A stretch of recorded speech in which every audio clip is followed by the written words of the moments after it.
Bonjour à tous et bienvenue dans la correction de l'exercice du maths Tendrier de l'Avent du jour 14. Exercice qui consiste à déterminer la nature de la série suivante.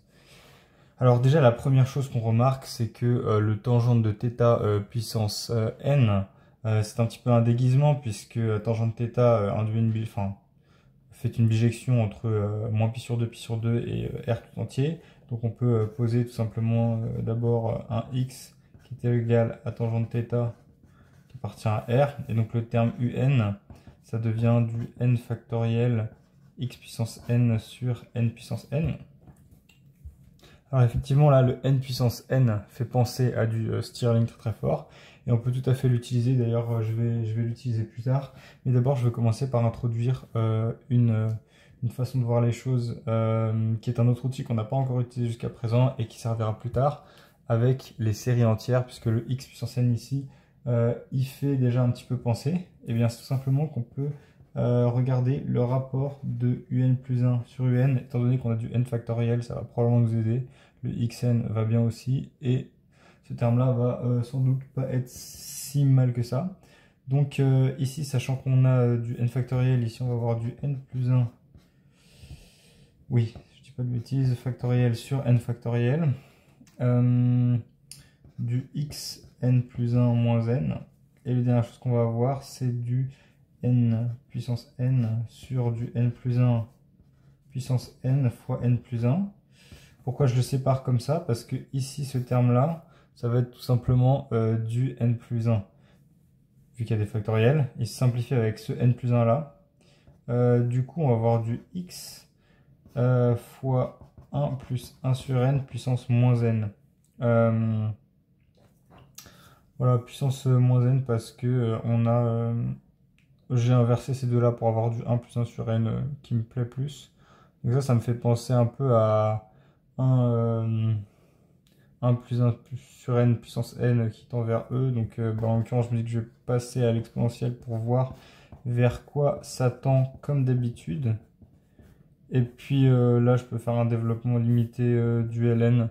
Donc ça veut dire que ça, c'est x exponentielle de moins n 1 sur n plus petit o de 1 sur n. Donc ça, c'est moins 1 plus petit o de 1. Donc ça tend tout simplement vers moins 1, donc exponentielle de moins 1, c'est-à-dire 1 sur e. Donc tout ça, ça tend vers x sur e. Or, la règle de D'Alembert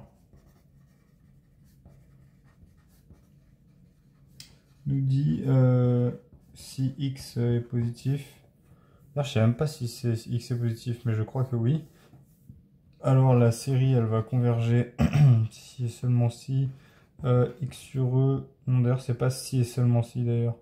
En tout cas, elle converge si x sur e inférieur à 1 et elle diverge si x sur e est supérieur à 1. Maintenant, ce qu'on peut faire, c'est que dire que lorsque tangente θ, donc ça c'est x,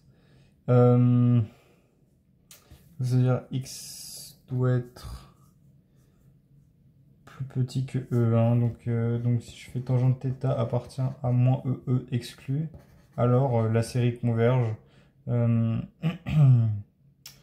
car elle converge absolument. Et ensuite, je me demande si on peut directement regarder la valeur absolue, et ma réponse va être que oui, et on va utiliser Stirling pour ça. Maintenant, on va supposer que valeur absolue de tangente θ, qu'on va noter x, est supérieur ou égal à e.